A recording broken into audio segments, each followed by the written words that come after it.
সুপ্রভাত সবাইকে।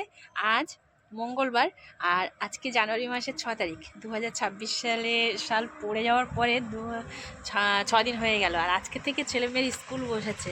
তো অনেক দিন অভ্যাসটা না একটু খারাপ হয়ে গেছিলো, মানে ভোর 5টায় উঠতাম, ছেলেমেয়ের স্কুল ছিল, তো সেই অভ্যাসটা না 6টায় হয়ে গিয়েছিলো, মানে 6টারও পরে 6টা, মানে 6টার সময় আর কি হয়ে গেছিলো। তা অনেকটাই কাজেও লেট হতো, সব কিছুতেই লেট হতো।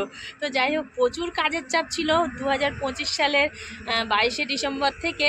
আর মানে 25শে ডিসেম্বর পর আমি ছুটি পাইনি, তো অফিসে ছিলাম।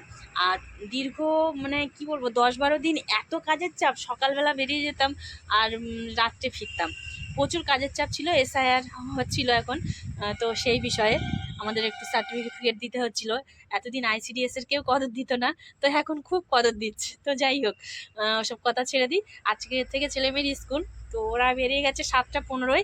একটু দুধ রুটি খেয়ে গেছে। ভোর 5টায় উঠেছি, তখন কি ঠান্ডা! তখন 8টা 10-15 বাজে। আমি এখন বসে গিয়েছি কফি নিয়ে, কফি, পরোটা, আলু ভাজা, আলু ডিম ভাজা।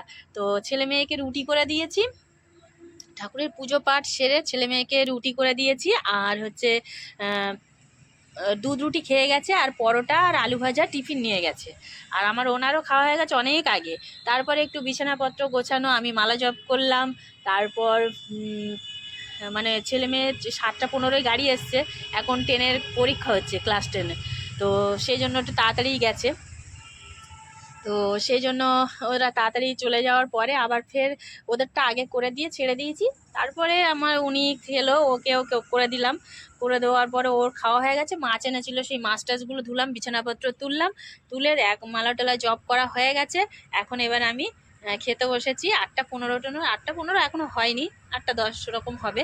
তো খেয়ে নিই পরোটা আলু ভাজা আর গরম গরম কফি। মানে এই শীতকালে আমার কফি খেতে ভীষণ ভালোবাসে, চা আমার ভালো লাগে না, তো খেয়ে নিই।